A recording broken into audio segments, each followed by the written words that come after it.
Because I always end up forgetting.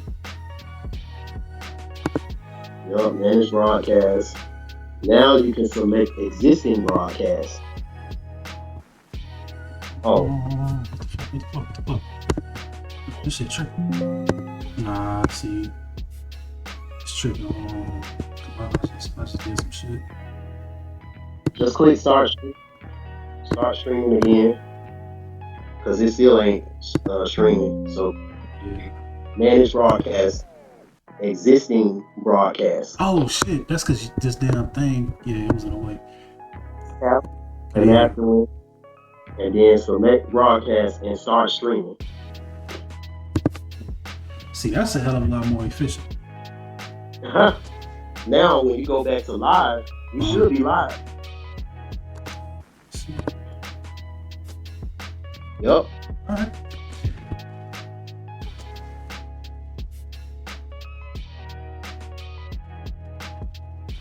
See. Yep, you just went live. So we live? Yep. Okay. Live. What's poppin', y'all? Love and Life family, this is the Satrilrose, and I'm back with another live stream. Man, today we got a special guest. We got Mr. Band Clap in the building. Man, I wish I had the little hand clap thing. You know what I'm saying? So yeah, man, we got an interesting conversation for you guys today. We're gonna let a few people come on in the chat, man. You know, and you know, as everybody see, the thing about my stream, bro, you know, a lot of people don't start coming in. Hey, matter of fact, say something. I want to make sure that we can hear both of us on here. Okay. Yo, what is poppin'? What's good? All right, so hi. Man. Can you hear me? Yeah, I can hear you. Go ahead. Okay. Cool.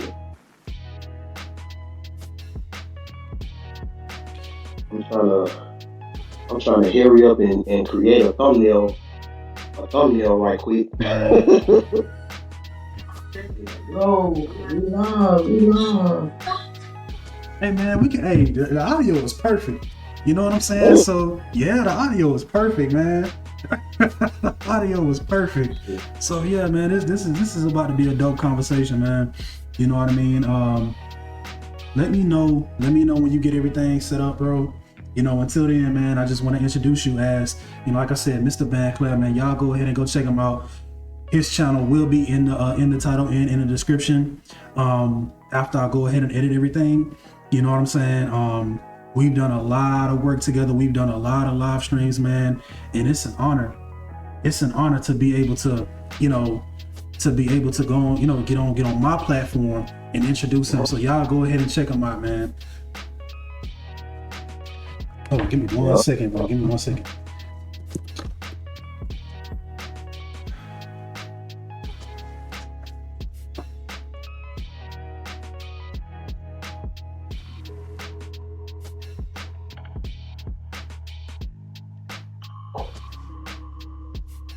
Okay, so I got this. I'm over here trying to do a quick little thumbnail right quick.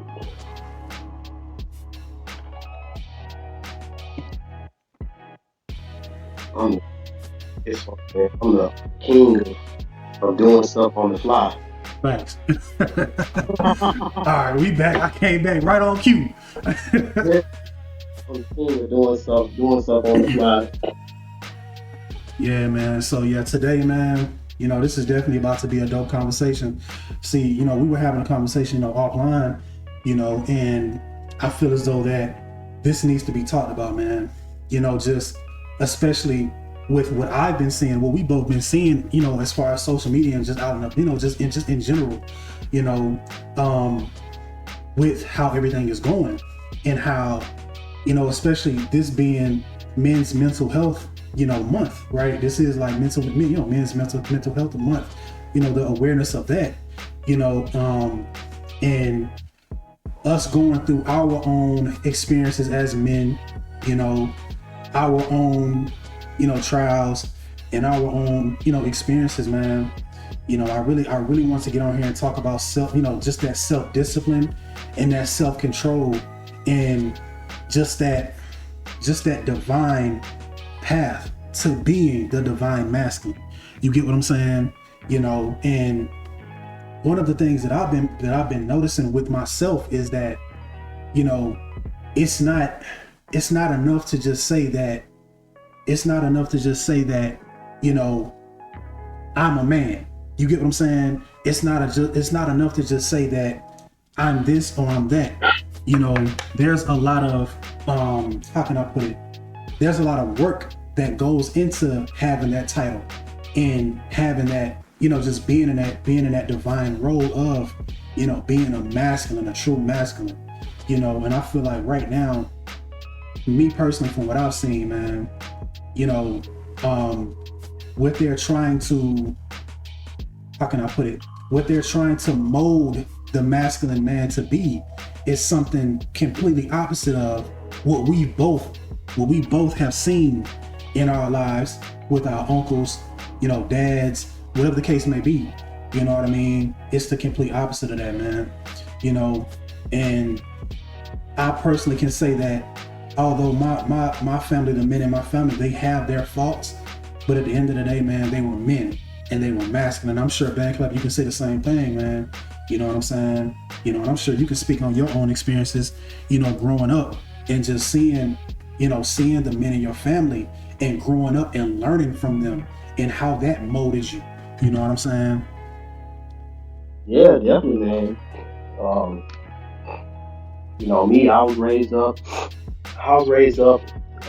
strong black father, you know, um, seven uncles and one auntie on my dad's side, raised up around a bunch of men, also raised up around a bunch of responsibility, responsibility at an early age that I couldn't understand, because it was always a thing to where, a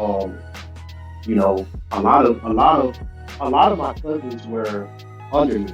A lot of my cousins were a lot younger than me, and then there was a huge age gap. So I had a bunch of cousins who were a lot older than me. So I was the cousin in the middle, like I was the one in the middle, and I'm a kid, but I'm constantly being told like you got to be the example for your younger cousins that's coming up, and being a kid and being the type of person who just likes to do his own thing and stuff like that, that could be a very, it could be one of those responsibilities that you don't understand. Why me? Like, why do I have to do this? Like, why am I have to be? Why do I got to be the one? I have to be a grown up pretty much around a bunch of kids, and I want to be a kid too. Right. I am a kid. Right. But I was always held to a higher standard. Mm-hmm. One thing that I can say about my family is that the Freeman name, our name was always a important thing in my family. You're not supposed to do anything to tarnish the family name. Mm-hmm.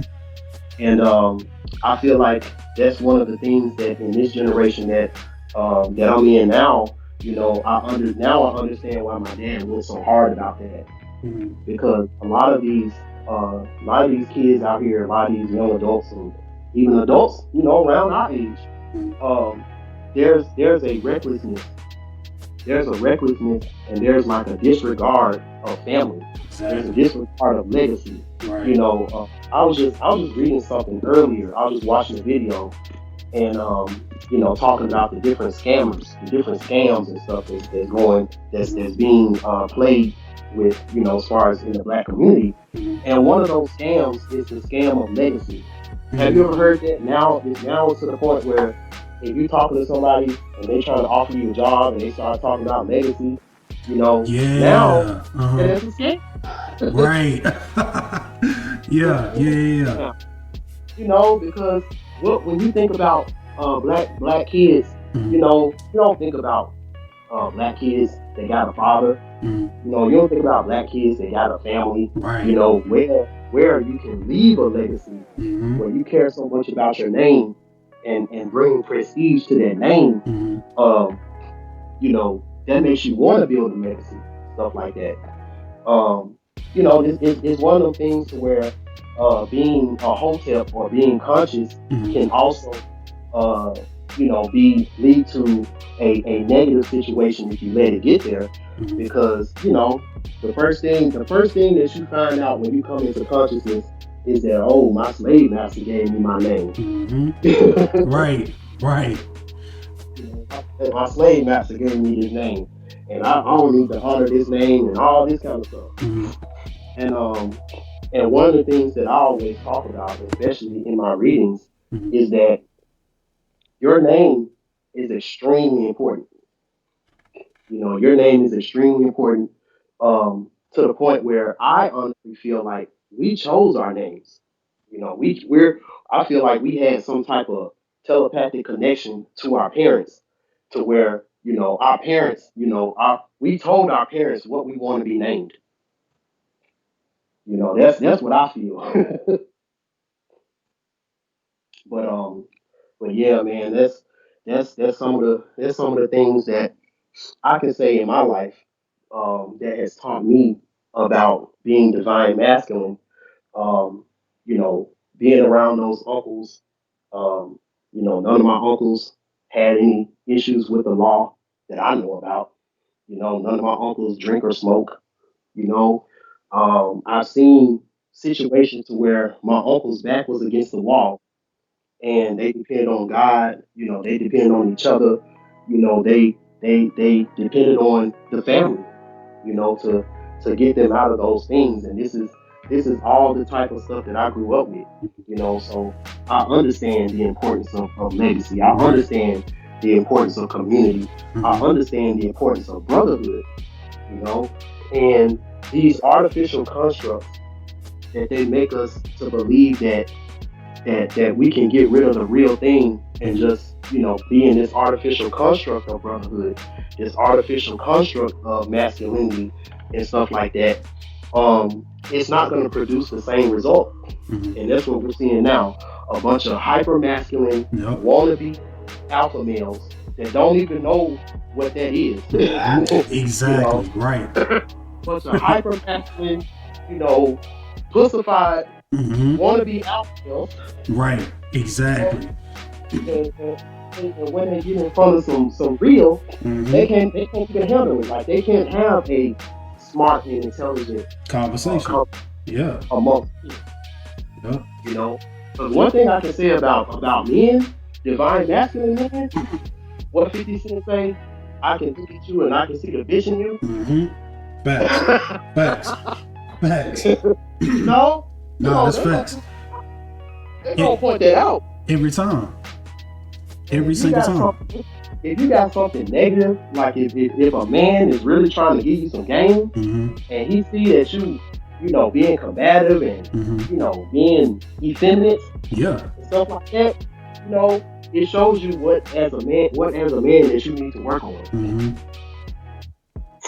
You Yeah, know? and that's beautiful, man. I love the fact that you spoke about legacy, man. Because something that I always talk about is, you talk about your last name. For me, it's my first name, right? Satrilrose. That name, for the longest, I still don't know the origin of that name. I don't know the story behind that name. Spirit I was just blessed enough for Spirit to actually show me what that name means, several times. And I've come to the conclusion that, it just means, ruler of one or ruler of all. To me, that means ruler of everything that consists of me. You get what I'm saying? I am my domain, mind, body, and spirit. You get what I'm saying? And I control not just my reality, but I control self. To me, that's what that name means. Now, I'm actually the third or fourth generation, having this name. You get what I'm saying? So, having this name and carrying this legacy of, being not just a junior, but a third and a fourth. You get what I'm saying? Like, my dad, this is my dad's name. This is my, my Papa Satrilrose, we call him Papa Satrilrose, you know what I'm saying? That's his name, and so on and so forth. You get what I'm saying? So, to hear these stories about, my Papa Satrilrose being in the army, and, to hear how, what type of man he was, just taking, just knowing how to take the good with the bad and applying that to my life. You know what I'm saying? And one thing I respect about my dad, man, I'll never take away the fact that, I spoke about this to you as well. My father, it's this quote that Denzel's son, his son always says about him, about his mom and his dad. My father taught me how to hunt. My mother taught me how to love. You get what I'm saying? Mm-hmm. And I love that so much. Like, I love that saying so much because, it really just speaks to me on a deeper level because, yeah, my dad really did teach me how to hunt. Watching my dad get up every day, going to a warehouse and going to a job to where he knows that he's not appreciated. You get what I'm saying? But he knows that he got to put food on the table. You get what I'm saying? And it's interesting that we having this conversation, man, because Father's Day is coming up. You know what I'm saying? Definitely, Father's Day, man. Yeah, facts, man. Yeah, definitely. It's a bittersweet time when it comes to that because, traditionally, we break our back to for mom, right, on Mother's Day. Right. Taking her out to eat, buying her these expensive bouquets and doing all this stuff, but when it comes to the father, Father's Day, they might get a necktie, right? They might get really got it like that. You might get a tool set, right? But it's something that Angry Man said. Shout out to him. He was like, when it comes to the things that the fathers get on Father's Day, it's always something to make you keep working. Socks so you can go to work. Tool set so you can go to work. Might not eat some clothes, but it's some clothes so you can go to work. Right. And anything else, you asking for anything else as a man in this day and time, you're sassy. And I don't even want to talk about women who feel like giving their man some poom poom is a good Father's Day gift. Now that's just out of pocket, yeah. Maybe your father in the first place. Right. Nah, you're absolutely right, man. And it's just like, one thing that I've always prided myself on, man, is being able to pay all of that forward because you're right, man. These fathers, man, our fathers, and again, like you said, man, shout out to all of the dads out there that's handling their business, man, for real. Because we need to see more of that, especially, in this so-called Black community, man. We need to see fathers out here being leaders and being men of honor. You get what I'm saying? And teaching their sons and their daughters how to be men and women of honor. You get what I'm saying? Especially in this low vibrational ass state that we in now. You get what I'm saying? Like, everything is just so low vibrational, man. We need to see that, and this is why this live stream within itself is so important, man. But one thing I've always prided myself on, man, is being able to pay that forward. I know I see that my dad, like I said, he gets up every morning and go to a job, and now he has, 2 jobs where he's working at 2 warehouses. You get what I'm saying? So seeing that, it really put a fire up under me and just let me know, like, okay, the same energy that he puts into his career, the same energy that he puts into his job, I need to put that same work ethic into everything that I do. Man, I play AAU literally from the age of like 12 to like 18, 19 years old. After a while, I just got kind of burnt out on it. You get what I'm saying? And just kind of lost passion for it. But one thing can't nobody take away from me, man. I put 110% into every game. AAU. You couldn't tell me that I wasn't Dwight Howard. You couldn't tell me that I wasn't LeBron James, bro. I'm telling you. You know what I'm saying? Because, the mentality that I had was, and I even studied Kobe a lot too, man. I studied not his game, but his mentality. Because that's what was more important to me. He's a Virgo. He is. You're right. Yeah, he is a Virgo. Exactly. Being able to see my dad in the bleachers, man. I mean, one time he had told me, he said, look, when you get out here, I want to see that. I want to see them. I want to see that ball flying towards me. You get what I'm saying? Because I was, man, defense, you couldn't touch me on defense. You know what I'm saying? Because offense, I'm a scorer regardless. You get what I'm saying? That ain't nothing. But defense, you not getting past me. You know what I'm saying? So it was this one game. This kid came, you know, he came down the court. You know, he called himself trying to dunk. Man, huh? I said, I already know how this is gonna go. Yeah. So bro called himself trying to dunk on me, right? Man, I'm talking about I put the bunnies on bro. I jumped as hard as I could. Got up there, all he saw was my hand in his face. Bah! Got him. You know what I'm saying? I blocked this shot, blocked this, you know what I'm saying? Whatever he was trying to do. Man, that ball literally almost hit my dad in the face. I'll never forget that. You get what I'm saying? Huh? You actually did that. Yeah, you know what I'm saying? And that is just, you know, those things to where, you know, I always wanted to pay that forward. You get what I'm saying? Like, look, I see my parents, I see my mom, I see my dad, I see how hard they working. I see the things that they go through. You get what I'm saying? And I want them to see me putting just as much effort, if not more effort, into everything that I want to do. You get what I'm saying? And I feel like, you know, we always talk about energy exchange, right? We always talk about, you know, this is a give and a take, you know, and I feel like this was me, you know, things like that, you know, and that same mentality that I have then, I still have it now, you know, with what I'm doing now, with everything that I'm doing now, whether it be with my channel, with my readings, you know, with the spiritual work that I'm doing, or with, you know, with the business that I'm in as far as wholesaling. Man, I put everything into all of my energy into everything that I'm doing.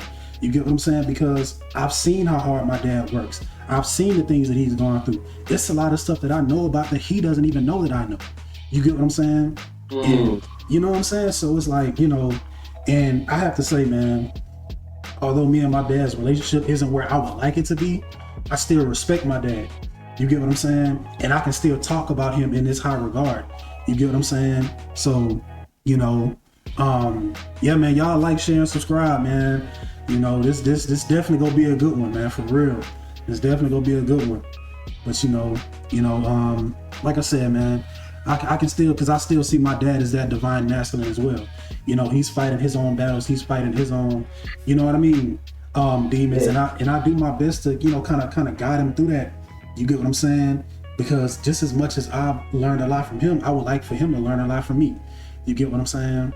So, you know. Yeah, and I think that's how it's supposed to be. Mm-hmm.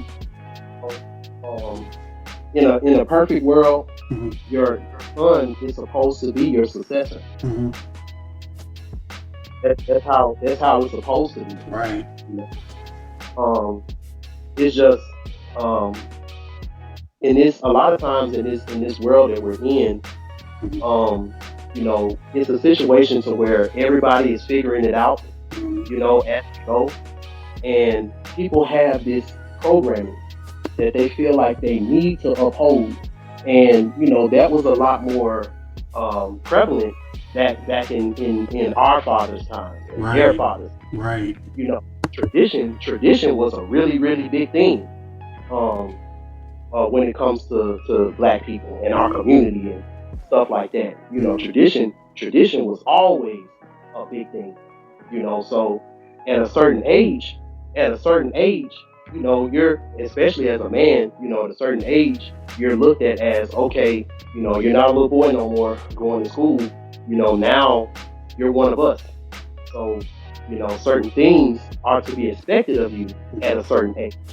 You know, the whole thing about, you know, once you get 18, you know, I know you've seen that Instagram video to where the kid turned 18 and then the mama came, knocked on his door with the bill.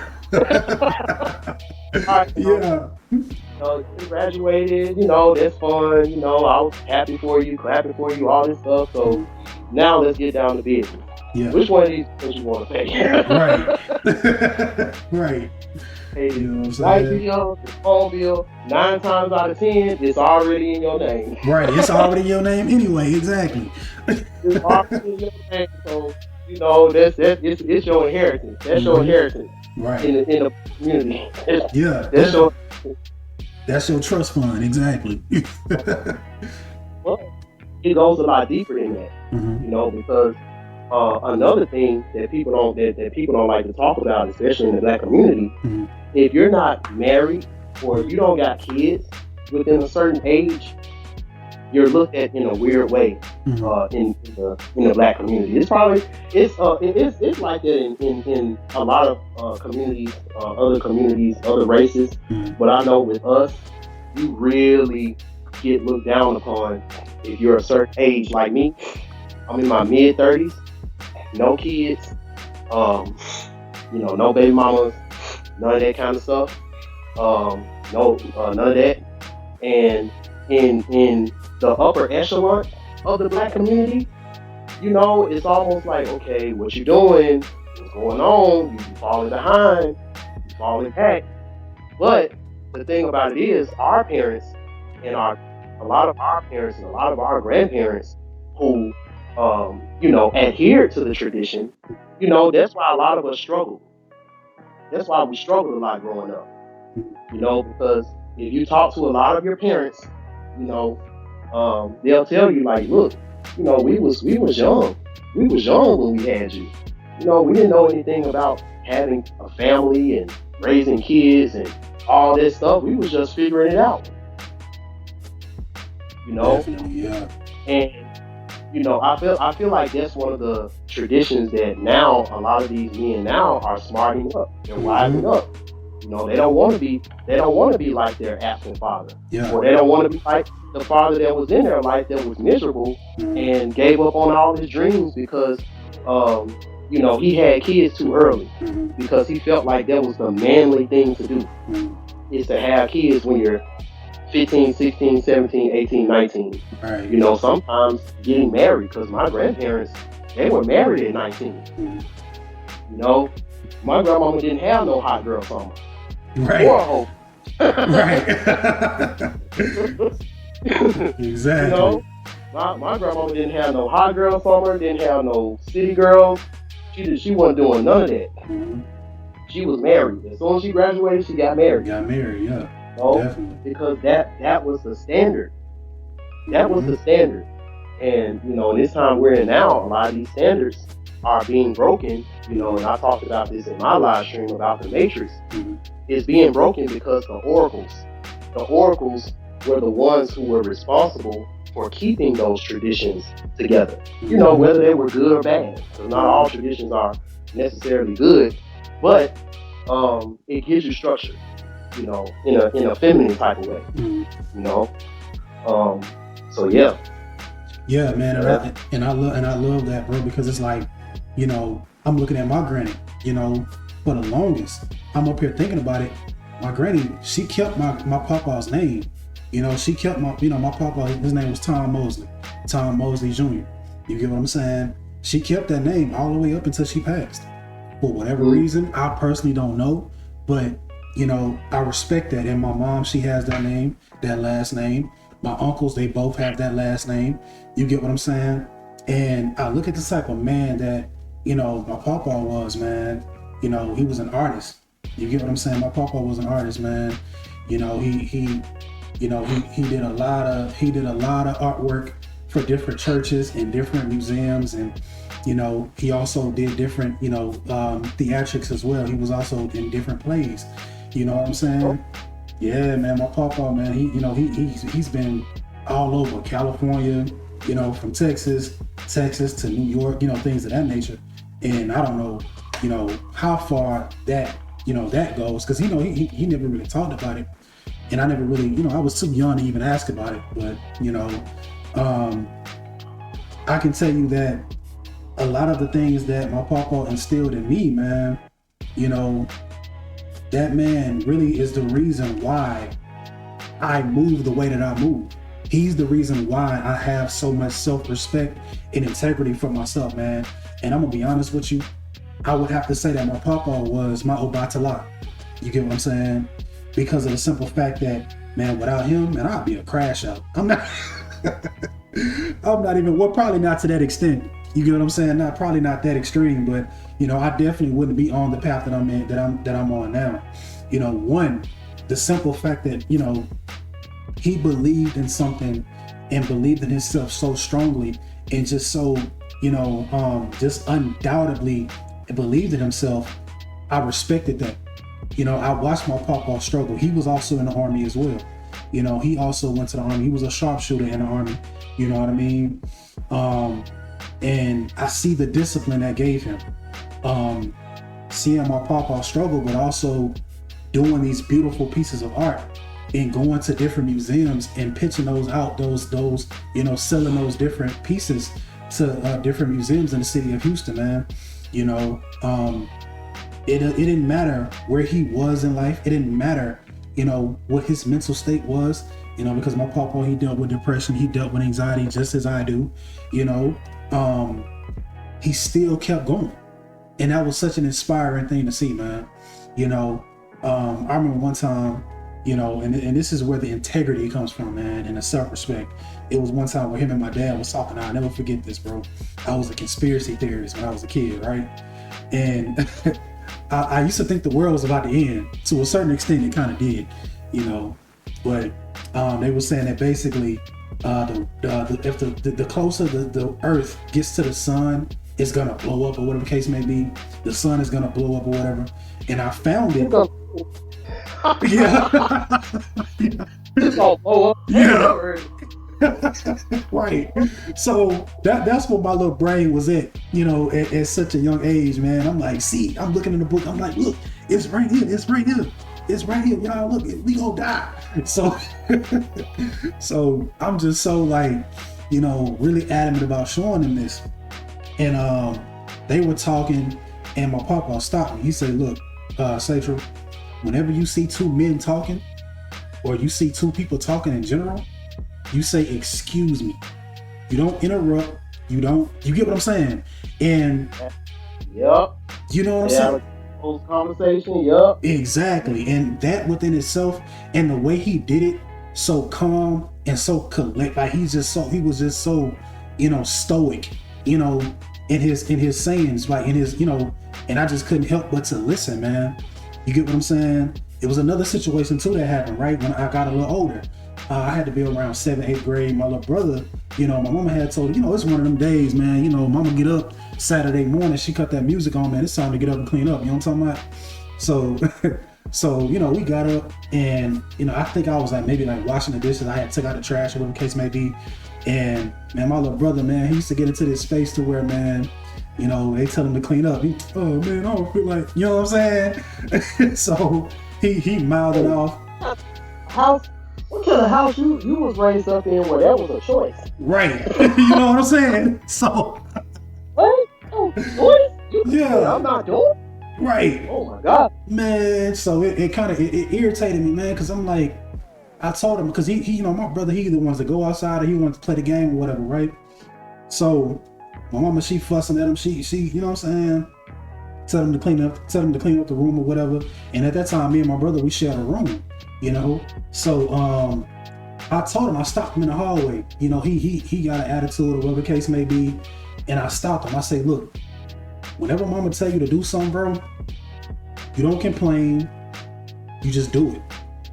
Because 9 times out of 10, she's telling you something that you should have been did in the first place. Now, yep.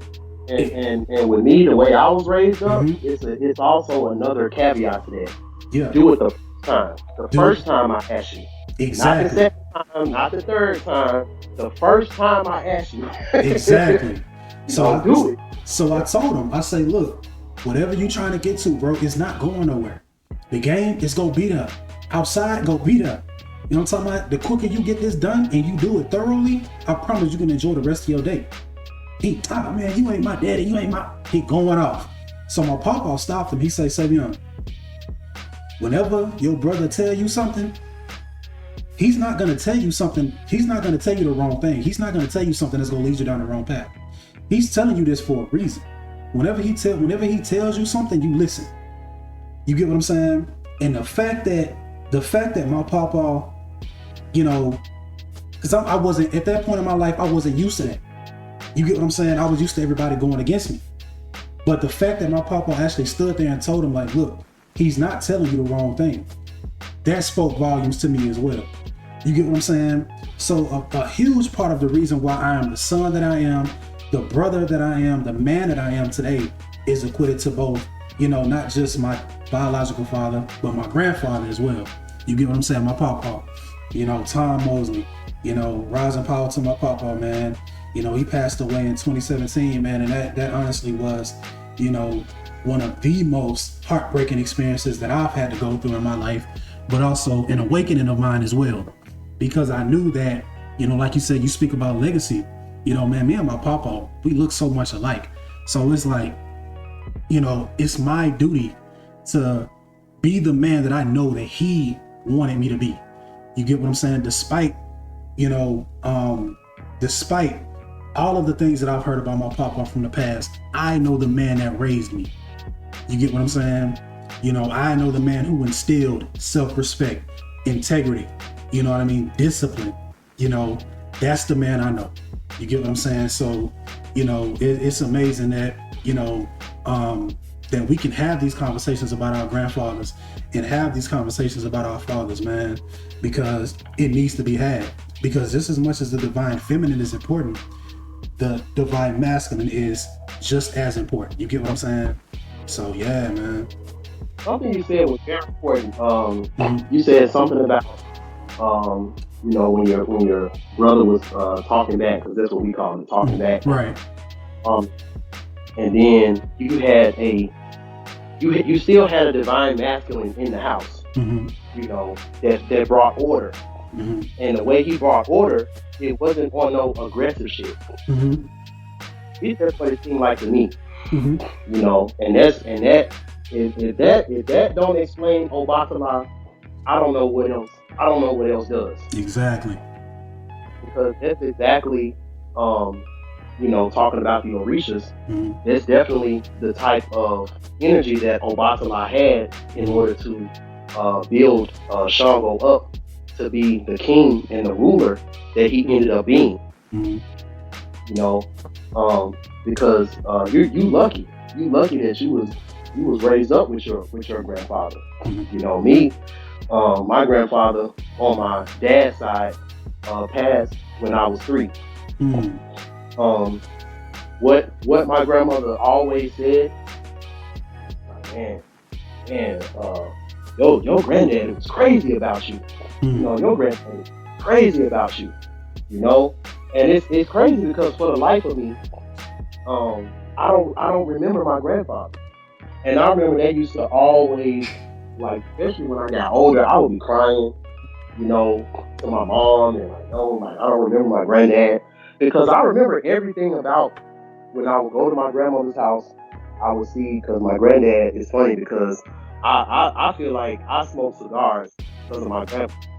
Right. Because that's what he did. You know, he always used to sit in front of the porch, sit on the front porch, sit in his rocking chair, and he always used to have his cigar.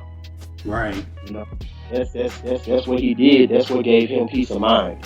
You know, the reason why I know that because the pictures that my grandmother would tell me, right, and like that.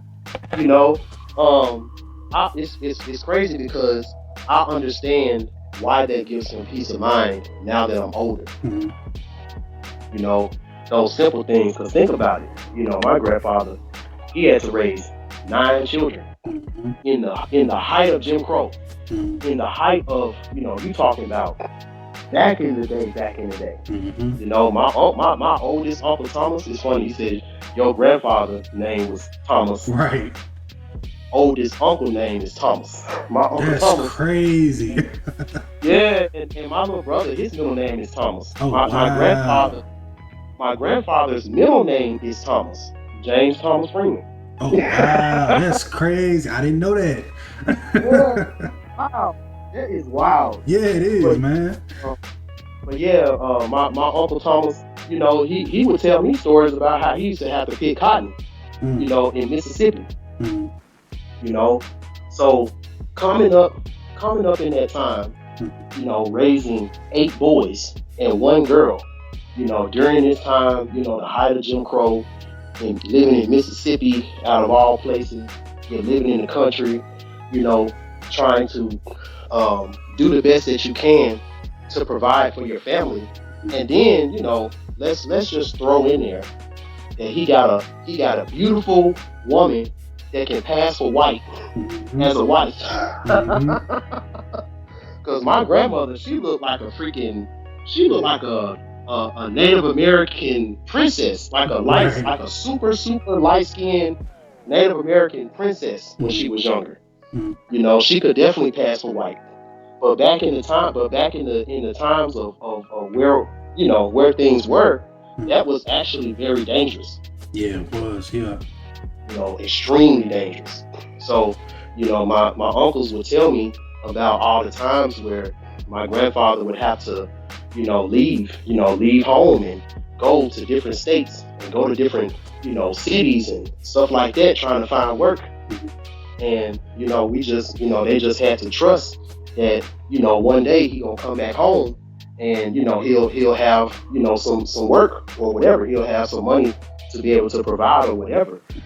And me in my mind, just thinking about that, like, man, like, it makes me feel bad about complaining about certain things in my life today.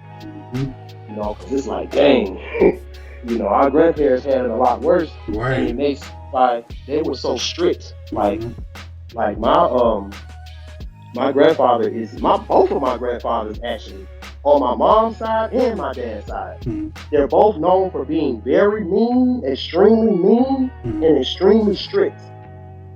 But when you think about, because my grandfather on my mom's side, he also picked cotton. He was also in the fields and had to work real hard and stuff like that. Right. So both of them come from situations to where it's no excuse. It ain't no excuse that you can't get out there and get it. Exactly. It don't matter. It don't matter if you a child. See, the thing about it is, when they was coming up, there was no such thing as a child's place. See, the child's place, that's in our day and time. Yeah, it was definitely. So I used to wonder why there was such a negative type of feeling about that. When our parents would say stay in the child's place, or our older uncles, our older aunties would say stay in the child's place, and they would say it so mean. We're like, why you so mean about it? Why you so mean? When somebody tell you something to do and they say it in a mean way, at least for me, it make you want to, do the opposite. Exactly. No, it's the same for me too. Yeah. But as I got older and listened to a lot of their stories, when they was coming up, there was no such thing as a child's place. Facts. Good and bad. Good. Well, there's really no good in it, but right. But there was no child's place, because the kids, even the kids were in the fields doing stuff. If you old enough to walk, and you old enough to pick up a bag, you was out there picking cotton too. Facts. You Telling you. was out there doing stuff too. Yep. You wasn't just sitting around and playing and having fun and being a kid. There was no child's place. You were, let's talk about it. There was no child's place. So you were a little girl, and Uncle Fester don't look at you as a little girl. Right. Because in his sick mind, he don't see a child. He just see a girl, a woman. Right, exactly. Looking at that little girl. There was no child's place. Back in the day. So that's why now me as an adult, I see why. As my mom used to always say, stay a child as long as you can. As long as you can. I never understood that. When I was young. Stay in the child's place. We thought there was something negative. Yeah. We didn't realize, our parents, our grandparents didn't have no child's place. Exactly. They wish that they could just sit in front of the TV and just watch TV and eat cereal and let our parents provide for us. you know, and all we had to do is just clean our room up and go to school and come home and do our homework and eat dinner and go to bed. Right. You know, for our parents, they're like, man, that sounds like a life. Yeah, that was luxury. Exactly. Yep. That was luxury. You know, so that was another thing about you know, how hard things were, how crazy things were, but also how the women the women that our grandfathers chose, the women that our grandfathers chose to have a family with. I would say that was the biggest decision out of every decision that they've ever made in their life. That right there was the biggest decision that they ever made. Was the woman that they chose to marry, have kids with, and stuff like that. Because to this day, like I said, my grandfather passed when I was 3. My grandmother never remarried. You know, that wasn't a thing back then. You know, my grandmother never remarried. My grandmother on my father's side, on my mother's side, she took care of my grandfather all the way up till he passed. And then when he passed, it exhausted her so much that she ended up getting dementia. You know, she ended up passing away a few years later. You know, it just shows you the love. Right. So when I be saying I know what real love is, I know what real love is. You know what it is, right? You know what it is, exactly. And I see now, why my mom and dad are still going strong. You know, because look at the type of grandparents that they both had. You know, there was never a situation that my grandmother and my grandfather couldn't get through. So there's not a situation that my mom and dad can't get through. Exactly. Yeah. You know, my mother is programmed to take care of my dad on until he passed, because that's what her mother did to my grandfather, and that's what my mom has been doing. You know, when my dad got real sick, you know, he had to take it, you know, have a surgery, stuff like that last year. You know, even though my mom was going through what she was going through, she was the main one up every morning cooking breakfast. You know, because he had to eat a certain amount per day. Right. So she would have to get up early in the morning, cook breakfast, cook lunch, cook dinner, you know, anything that my dad needed, you know, she did it. Always happy, laughing, smiling, you know, always making sure my dad laughing, you know, stuff like that. And you know, these are things when it comes to family, when it comes to legacy and stuff like that. These are the little things that are being missing, that are missing from today's family structure, from today's family dynamic. You know, it seems like a lot of these dynamics now are you know, it seems like people are, I don't want to say a lot weaker, but when you really think about what our grandparents went through, and they didn't have no help, they didn't have no government assistance, they didn't have nobody, you know, to and where they came from, the white man really was against them. Yeah, definitely. Yeah, like they would say it. We don't want you. Exactly. Yeah. So with us, we're kind of in an illusionary standpoint to where, you know, their programming has already worked. You know, so now we're being ruled by something else now. It's not even them no more. But we still got this white supremacy mindset, you know, and they're not even the ones in control no more. Quiet as it's kept. But, you know, that's a whole nother conversation. Right. Yeah, man. It's crazy that you say that because, you know, I'm going to tell you where it starts, bro. Like you said, the fact that, you know, it all lies in the woman that he chose, right? And where that comes into play is self-discipline. Like you said, man, back in the day, man, you know, it wasn't no choice whether or not you were working or not. You get what I'm saying? And I've been seeing a lot of people, a lot of men, you know, get into the space to where, you know, I've seen it for myself in my own life, to where they don't either want to work or they complain about the work. Like you're complaining as if you have a choice. You get what I'm saying? Man, one thing I'll tell you, bro, you know, I got into this space, man, to where it's like, man, you know what? Man, I don't want to work for nobody. You get what I'm saying? And I didn't really realize what I was saying for real. Because I'm going to tell you, when people say that, they don't realize that you're going to have to work harder than you did when you were at a 9 to 5, when you were working for somebody. You get what I'm saying? Getting up every day at 3 o'clock in the morning, going to go clock in at a warehouse at 4:30 in the morning and leaving until 5, like that teaches you discipline.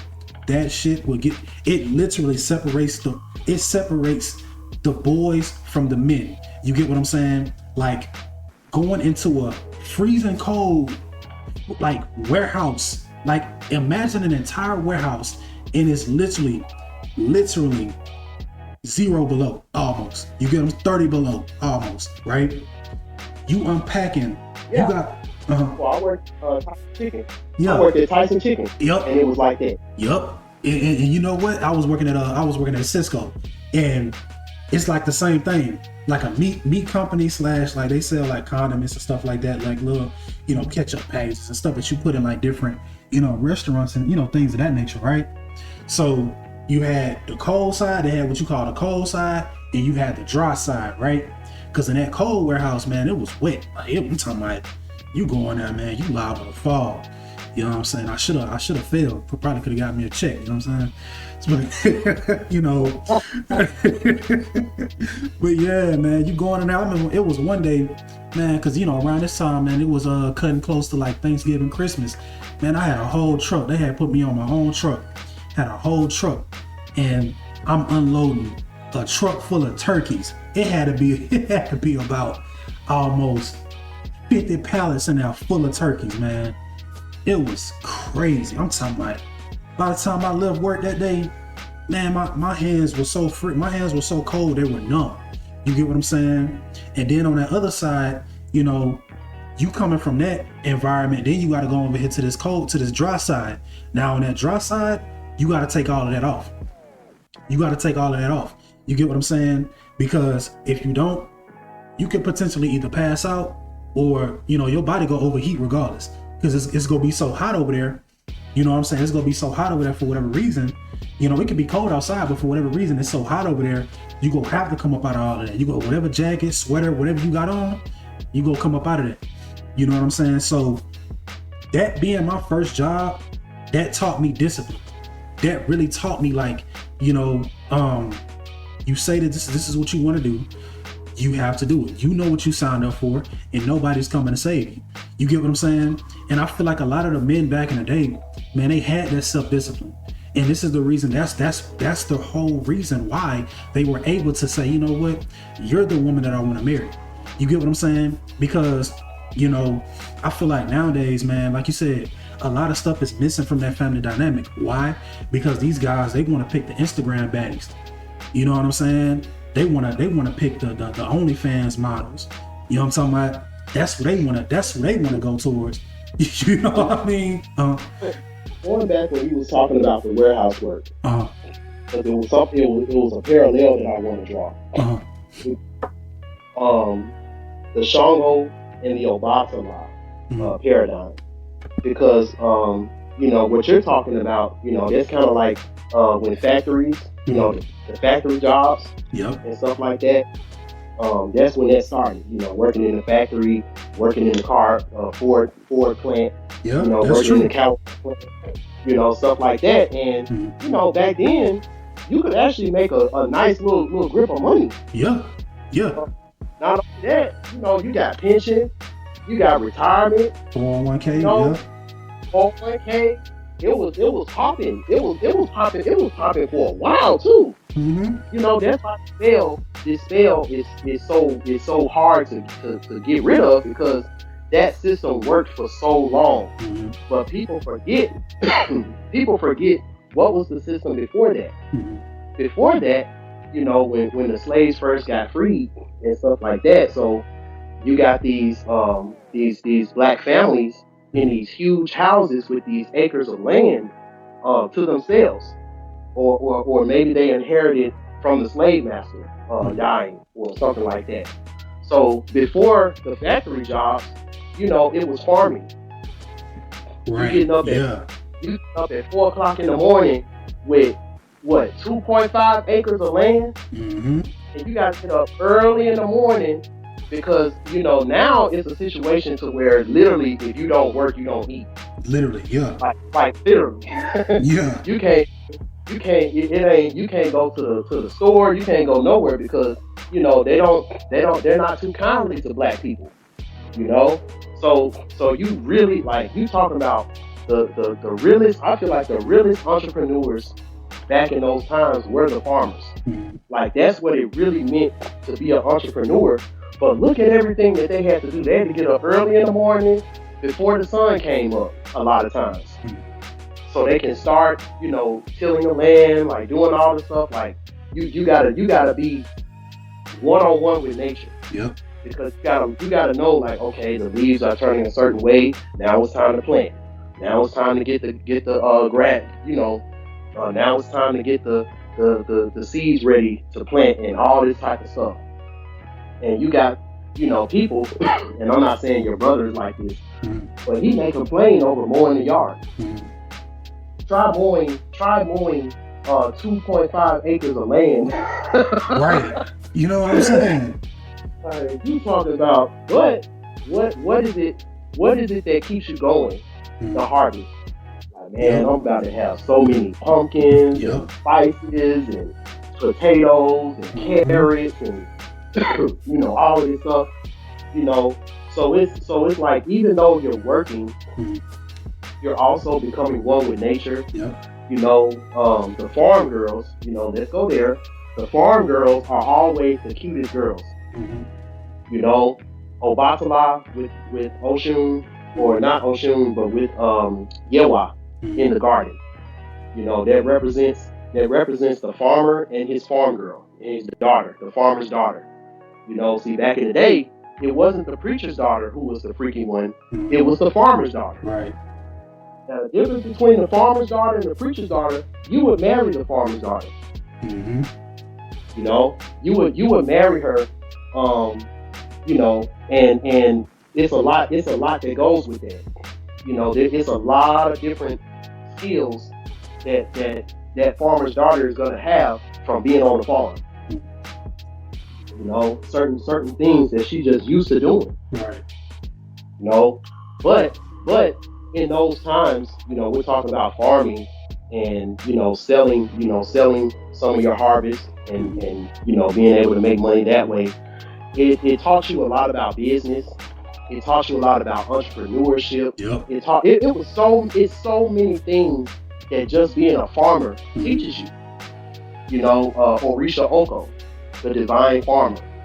You know, versus when we gave that up, you know, we gave that up and started working for the man. You know, we're doing a good job in the city. Right. Working for the man. Right. Working for the man every night and day. So now you're bringing home money. You know, you're bringing home money, but now you don't see all of your harvest. You never do. You know, because you got another family member, you got another adopted family member who you gotta split your money with. And you know who that adopted family member that you got now? His name Uncle Sam. Yeah. You know, you gotta give your money. You gotta give like a portion of your money to Uncle Sam. So now you feel like you work on a farm, but the harvest, you know, what you have to show for it is just enough to get by. It's not an abundance. It's not a harvest. It's just enough so you can get by, so you can come back and work for the next week. Right.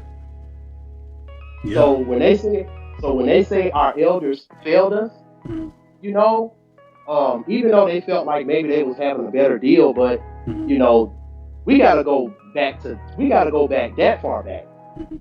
Because think about if we never gave in to that factory boom, and we stayed on our farms and we stayed independent, you know, I don't know. We might not be dealing with the issue that we're going through now Not at with all. this fake food. Not at With the all. fake food in stores and Yep. all of that. Because I know when it comes to the Latinos Mm-hmm. and the Mexicans and Yep. stuff like that, Poppy up the street got the best watermelons. I They swear. don't never got to worry about fake watermelons. At all. They don't never got to worry about fake corn. Yep. They always got corn for their tortillas. Pesticides and all this other crazy stuff that they put on the food, man. They don't have to worry about certain things because Abuelita or Abuela, Abuelita always got a garden. Yep. Somewhere. Yep. So a lot of our issues with the elders is because we feel like they failed us because they were the first ones to give in to the government assistance. Exactly. And yep. into the new things that the government is providing for ease of use. Mm-hmm.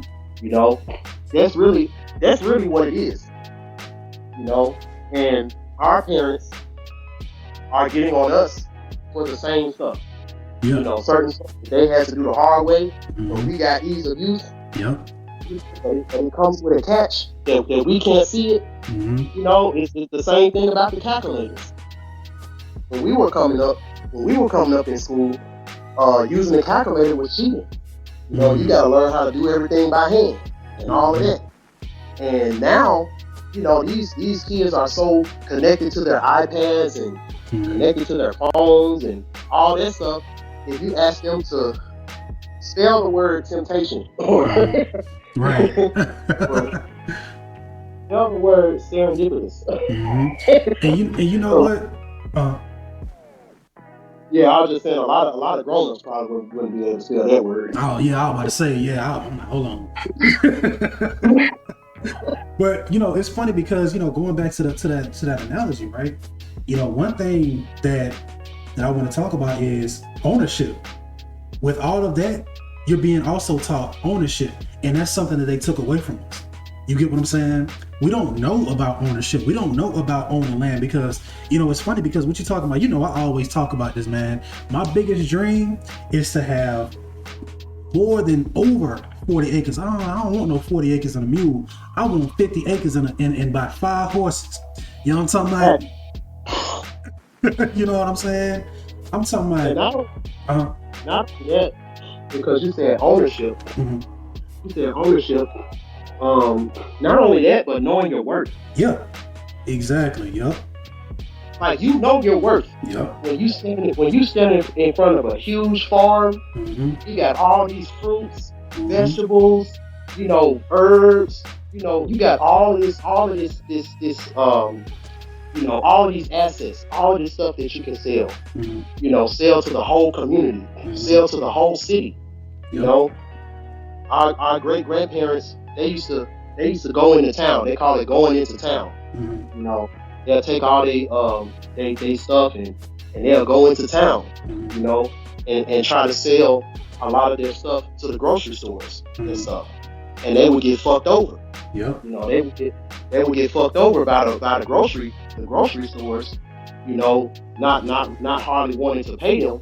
So a lot of the farmers, they started selling their food to the community. Selling their stuff to the community. So you had these community markets and stuff that would pop up. Yep. With all natural food. Yep. All natural food and stuff. What you saying? Yeah, another thing too, man. One huge asset is also the farm animals that come with this whole ordeal, right? The same. You know what I'm saying? And this is where my mind goes because, man, I love animals anyway. You get what I'm saying? A lot of people don't know, man. You get you a good prize horse, man. You talking about a good $50,000 horse. You get what I'm saying? Like I'm talking about a show horse. Now we talking about you talking about your everyday horse. That's gonna be about a good $15,000, $16,000, $17,000 horse. If it's a good horse, you get what I'm saying? That alone, you create a system to where you're breeding good horses. You know what I'm saying? You're raising good horses you got you. That's another asset that you have on that land, right? Now let's talk about cattle. We all know that they have lab grown meat. We all know that they have meat that's being grown in different labs and they shooting up. Not only that, look at the food. Look at the food that these animals are eating. You get what I'm saying? All of the stuff that these animals are, all of the stuff that they spraying on this grass and on these plants that these animals are eating, we're consuming that as well. So now you have your cattle is being, farm raised cattle, farm raised chickens. They're eating all natural, they're eating all natural, grass and whatever the case may be. We're not consuming all of those deadly toxins that we would consume if we were eating the stuff from the stores. You get what I'm saying? So that's another asset, So, And I think not only that, because you just brought up a good point about the meat and stuff. Because not only that, the food, even though soul food has always been around, people don't understand why is it that soul food now is a lot more bad for you than the soul food when our great grandmothers and our grandmothers used to cook it. Exactly. Another thing too is because, like you said, the meat and the chickens and all of that stuff, it was all raised in the house. Yep. It was farm raised, and the animals had a connection to the farmer and his wife. There was a connection there. It was very, everything was done in house, even the slaughtering of the animal. Yep. The whole thing about praying before you eat, that's where that comes from. It was certain things that grandmama used to do before she cut that chicken head off. Yeah. Right. It was very humane, like that stuff that they would teach you as a child, how to properly kill an animal to get them prepared to eat.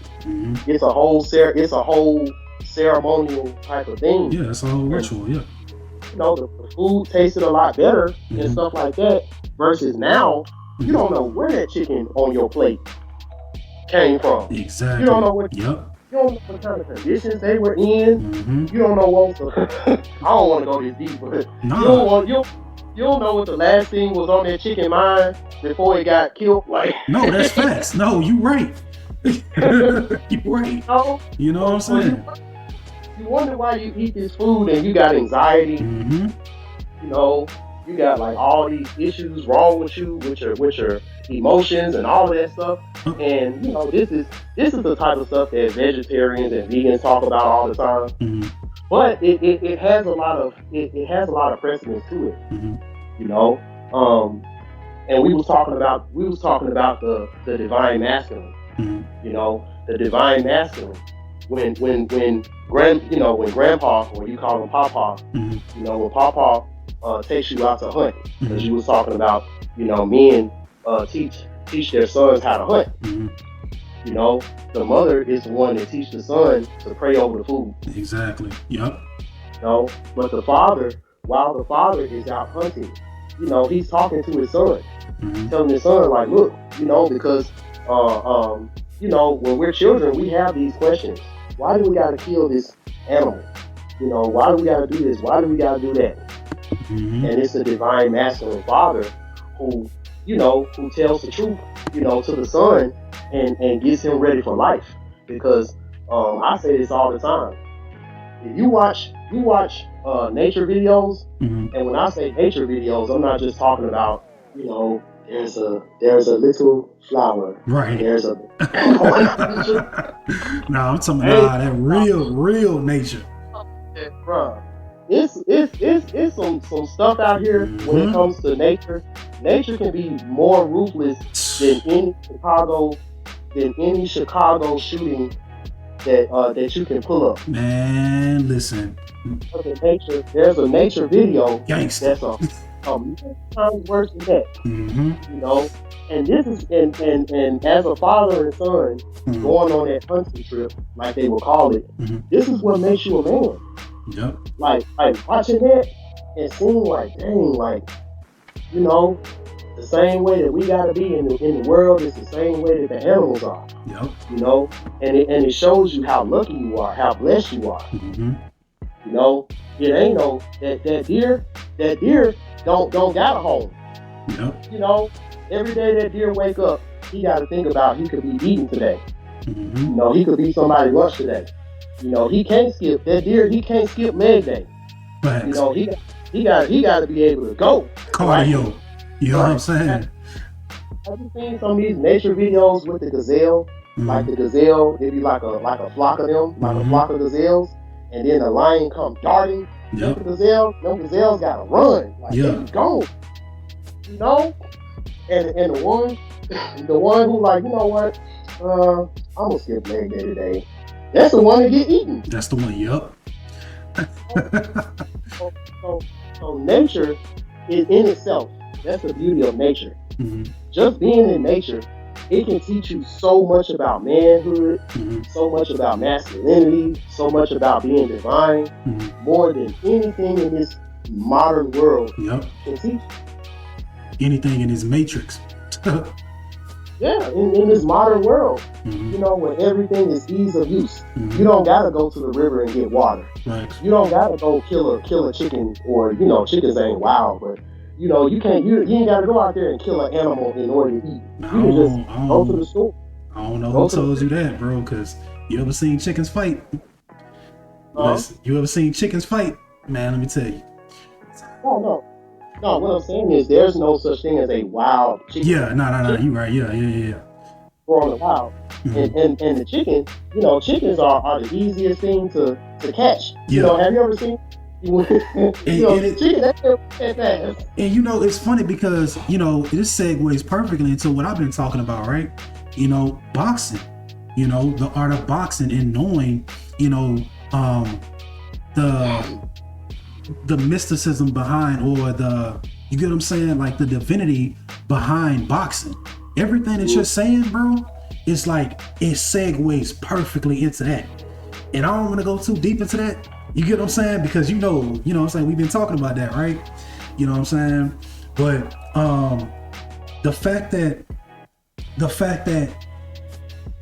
was a practice of a lot of boxers. A lot of people, you know, they're familiar with it in Rocky, but boxers actually have done that. Chasing chickens, it helped with the footwork. You get what I'm saying? And It does. And another thing too, you know, and we talked about this when it comes to hunting. You know, there's no sticking out. There's no being flashy. There's no sticking out when you're trying to hunt. Right. Yep. You know, and sometimes you got to do things that you feel like you shouldn't have to do it, but it's what you need to do to get the mission complete. Yep. And the biggest example of that, you know, I talked to you about this yesterday. The biggest example of that is, you know, when you're out hunting and stuff like that, and you're in your camouflage, it got to be dirty. Yeah. Like you can't smell clean in the forest. You know, you can't smell too clean. You know, because you know you're not natural. When you're too clean, and maybe this is a double entendre. No. You're right. Yeah. When you're too clean and you're trying to hunt, you're not natural. So you have to, even though your body is clean because you took a bath, you have to cover yourself in dirt so you can blend in with the environment around you. And for some people, not only do they cover themselves in dirt, they also cover themselves in the animal pee. Yep. In the pee of so imagine you walking around, you laying down in this bush, smell like deer pee. Right. You know, you gotta be quiet. There's a bug crawling on you. You can't move because if you move, you're gonna miss your shot. You know, so many things that you're thinking about at one time while you're hunting. You know, and you see how just going on those missions build manhood. Yep. You know, in a way that most people won't be able to understand that level of it until you go to the military. Yeah, true. Definitely. When in the military, you're hunting other humans. Hmm. And it's funny that you say that because, we talking about Obatala. You know, Obatala, to me, he governs over mental clarity, mental health, everything dealing with the mind, right? And strategy, right? Think about how clear your mind has to be. And this is why I really felt prompted to go live and to even have this conversation with you anyway, right? It's because I feel as though that because at the end of the day, man, every day we wake up, we're hunters. No matter what the situation is, whether you're outside or whether you're inside, there's going to be something on your mind that you know that you have to accomplish. There's going to be a goal. If you are a true divine masculine on this path, there's going to be something on your mind that you know, a goal that you want to achieve, or a plethora of goals that you know you want to achieve, right? So we have to keep not just a stable mind, but a clear mind. Because if I'm sitting up here, I'm covered in all of this dirt, I'm covered in all of this piss, you get what I'm saying? And I got you get what I'm saying? Right. You get what I'm, exactly. It's job hunting. Exactly. So I'm aiming at my target and I have all of this anxiety. I'm thinking about the fact that, okay, I'm afraid if I don't hit this target, we're not going to eat tonight. If I don't catch this deer, we're not going to have dinner tonight. You get what I'm saying? So even with that, let's translate that to in the army or in the service, right? You're crouched down. You get what I'm saying? You got your eye on your target. You have all of this anxiety. You have, in which 9 times out of 10, you in the service, you at war, you in battle, that's what it's going to be, right? And you hear a lot of these stories, man, and they tell you about how they got through that. It's such an inspiring and motivational. These are so, these stories are so inspiring and motivational, man. You get what I'm saying? It like you said, it teaches you that masculine, that masculinity that you can't learn anywhere else. Like the fact that you have to have, a practice to where, you're deep breathing. Excuse me. You're deep breathing. And once you pull that trigger, you know that all of the tension in your body has to cease, has to come to a complete end. If not, you can bust an eardrum. You can knock your shoulder out of place. Even worse. Yeah. Two things that's very important with that analogy, with both of those analogies. Because with the first analogy, your father is next to you, whispering in your ear, telling you when to shoot. You gotta trust. You gotta trust in your father that he knows what he's talking about, because he does know what he's talking about. So you gotta trust in your father that he knows the right moment to tell you to pull the trigger. When you're in the army, you got a headset on, and they call it a spotter. Spotter, Yep. You already know. So the spotter is the one that can see the level that you can't see. So you got to trust in your spotter, even though if you feel like you got a shot, you can say, I think I got a shot. The spotter says, no, don't fire. Yep. You firing, even though, because you feel like you got a good shot, you're not listening to what that spotter, who knows more than you, is saying. You didn't probably jeopardize the whole mission. Yep. So I have to translate that as well, about listening to our higher selves. Yep. Exactly. See what we did there? Yeah. Yep. That's what happened when the Gemini and Virgo get together. I promise, every time. Because and this is a perfect segue into the situation that I'm going through right now as we speak. Right. Like I'm over here. I had to turn in my rental car. So now I'm in a situation to where I got these gigs and stuff like that. I have limited money, so I need to figure out this car situation because Ubering is going to be too expensive. So I had this gig, and it's funny because I didn't even read the whole thing. I just saw. I'm not gonna say the hotel. I just saw hotel. I just saw hotel gig. Uh, 10 hours, and that's all I saw. I didn't see that the gig was actually in Tampa. I'm like, oh snap! So that adds another level of anxiety to it. Yep. So me personally, I don't see how I'm gonna be able to do this car situation. Try to find something within 24 hours so I can do this particular gig. Even though this gig is gonna make me a lot of money. I was this close to calling him and telling him, because he was like, he sent me a text like, you need to confirm whether you can do this or not. I was this close to saying no, I can't do it, because I didn't see a way where I could do it, but Spirit was like, no, say yes, I'm gonna do it and confirm it. I'm like, huh? Yep. I'm talking back to Spirit. Yeah. like, huh? Like what? Like, oh, what you mean? What you mean? So fast forward, after I said that, an opportunity came up to where I can rent a car on Turo for a couple of days. So now I'm pissed off. I'm complaining because I had to spend as much money, damn near as much money on Turo, minus the deposit, that I would have spent on a rental car. Somewhere else. So now I got a car for 2 days, today and tomorrow. Tomorrow is the day that I gotta go to Tampa. That's why I can't be on here long. Right. But so now I'm like, okay, so that helped that situation. Now, how am I gonna get this money, to recoup what I just spent? Because I just spent a lot of money on this 2-day rental.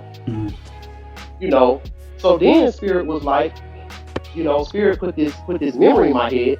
It's like, you remember when you was in your truck and you was working for these companies, and you built such a good relationship with them. Some of them was able to give you an advance on your check. And I was like, oh snap! Yep. I forgot all about that. Like, I was so in my head. I was so like, going through it in my head, just thinking all negatively. I forgot about that. Yep. So I hit him up, and he was like, yeah.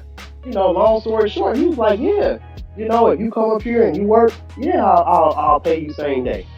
I'll help you out. We all going through it right now. Right. So now I'm straight. I'm getting paid to go to work. Yeah, exactly. And just think, if I would have went with my first mind and said no, and the money that, and I'm not gonna say how much, but the money that I'm about to make tomorrow, I wouldn't have been able to do that Ubering. Yep. I wouldn't have been able to do that doing any other apps. I wouldn't have been able to make that kind of money doing that. And I'm only getting like a small percentage of it, but it's enough for what I need. Yep. But that's divine masculine, because at the end of the day, anybody else would have, sullied. They would be like, nah, I can't do it. Anybody else would have just gave up. But one thing that that my father taught me, never put your eggs in one basket. That's one of the biggest things that my dad taught me. You always gotta look at multiple ways to tackle a situation. And with me being issue, that's one of the biggest advice for me, is because a lot of times I can't go through the front door. When it comes to certain opportunities and when it comes to certain stuff, I can't go through the front door like everybody else. I gotta go through the side door. I gotta go through the back door. Sometimes I gotta go through the hatch where the laundry hatch. Sometimes I gotta go through the gutter. Right. Yep. I gotta go through the little gutter system and crawl my way into the building. But that determination, my dad taught me not to put all your eggs in one basket. Mm-hmm. My mom taught me there's no such thing as I can't. Exactly. Yep. So with those two principles together, you know, it'll make you unstoppable. Yeah. Especially if you are a reliable person, Mm-hmm. if you are a dependable person, Mm-hmm. if you're a person that's always gonna work and put your best foot forward, you know, you're not gonna be somewhere lollygagging, you know, pussyfooting around. People gotta wonder where you're at. You know, Mm-hmm. people gotta, you know, why you ain't doing nothing? Come on, work. Like, as long as you're that type of person, which for me, that's what I consider divine masculine. Mm-hmm. You know, because even on a spiritual level, when you're these type of things, um, you get what you call credit in the streets. And this is something I'm gonna talk about on my channel, but I'll talk about it here. Mm-hmm. There's a difference between street cred and credit in the streets. Mm-hmm. You know, street cred is what you learn from the hyper masculine men in the hood. Mm-hmm. You know, keeping it real. You know, street cred. Street cred is only something to help you to not have to check in. You know what they talk about when you check in, when you go into the hood, you gotta check in. Like all that stuff is illusionary. Mm-hmm. You know, that stuff is illusionary. It's not real. You know, these quote unquote big homies, they don't own none of these streets that they be claiming. They don't own none of these neighborhoods, none of that. So all that checking in stuff, you know, it's illusionary. Now, credit in the streets, now that's something that you can actually cash out. Mm-hmm. And credit in the streets, that's just having, you know, people in high places in the streets that got money, and you built a credit system with them where you borrow from them, you've always paid them back on time. Mm-hmm. You know, you got a check and you got something advanced to you. You know, you did what you satisfied the requirements. You did everything that you were supposed to do. So now you got credit in the streets. So when the government don't want to help you out, don't want to, you know, help you in that type of regard, Mm-hmm. you know, you got credit in the streets. You know, and the situation with that I just talked about, that is a level of credit in the streets. Yep. You know, because when it comes to show production and stuff like that, you know, a lot of that isn't W-2. You know, a lot of these are 1099s, Mm-hmm. you know, stuff like that, independent. So everybody's going through something. You know, everybody's going through something. So people are a lot more understanding.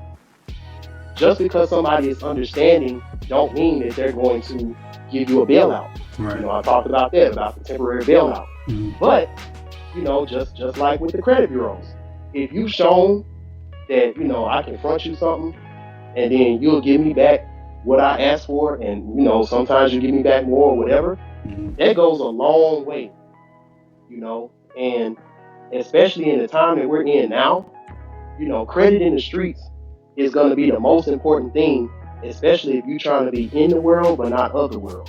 You know, that's all I'm gonna say when it comes to that. Mm-hmm. But my father, you know, he was the biggest proponent of teaching me about credit in the streets. I never cared about fitting in to the gangster culture. Mm-hmm. I never, you know, that was never something that I looked at as powerful. I never seen that as dominant. I never seen that as powerful, you know. But, you know, situations where we didn't know where our next food was gonna come from, Mm-hmm. we didn't know where our next meal was gonna come from, and my dad, you know, being able to, you know, say God gonna make a way, you know, and then he go borrow from somebody, and then he come back with the food, and he come back, light bill paid, all that kind of stuff.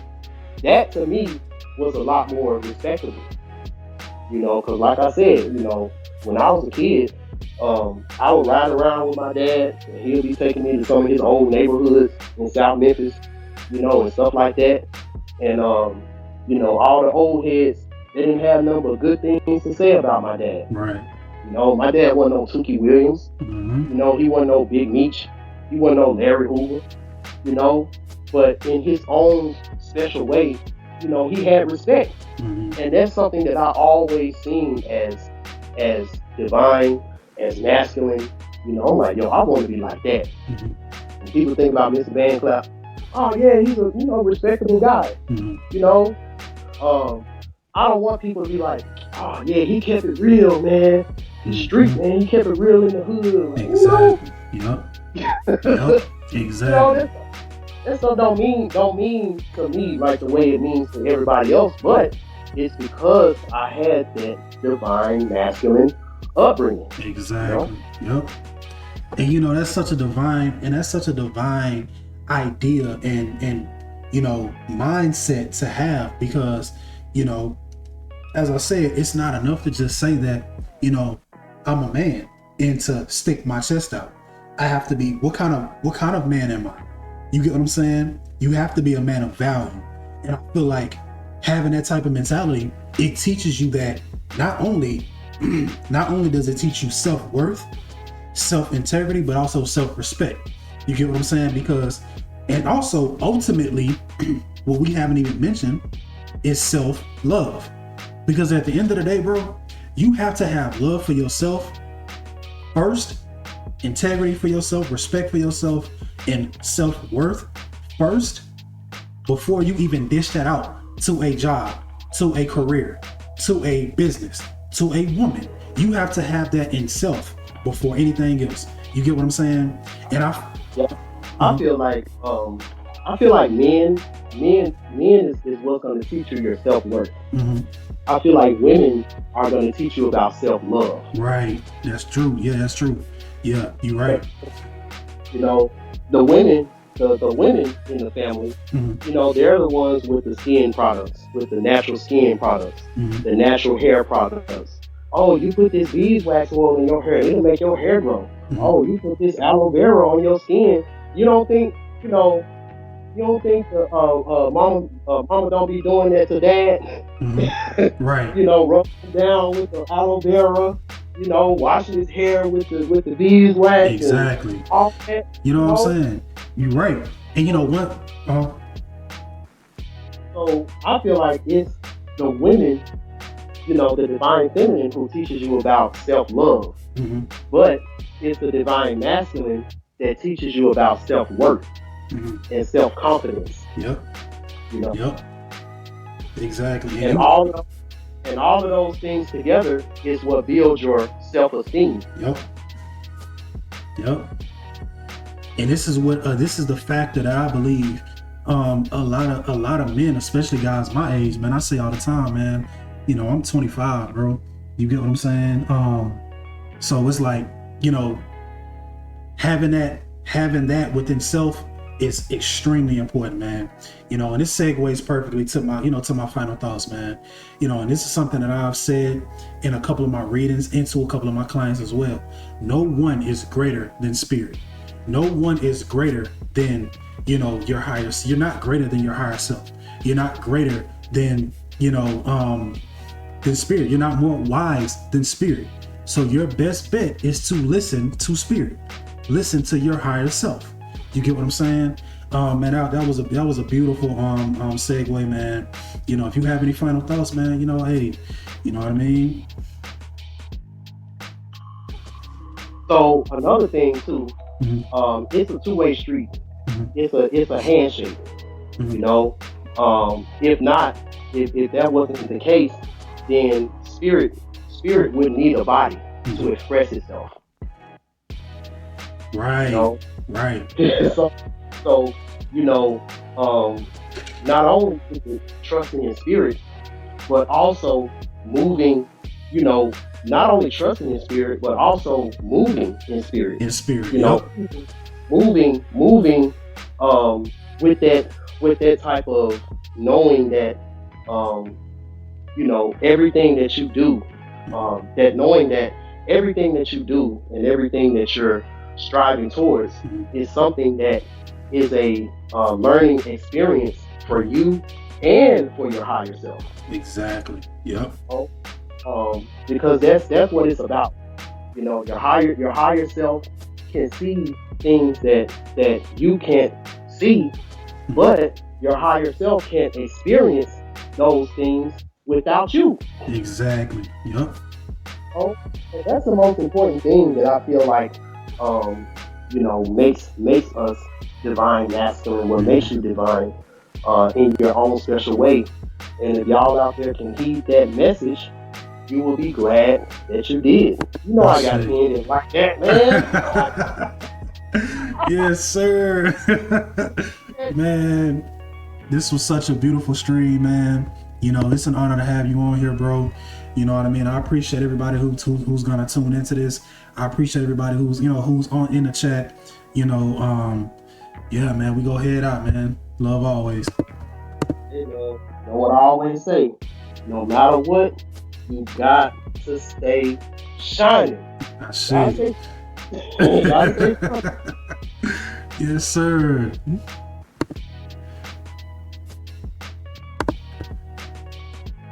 We good.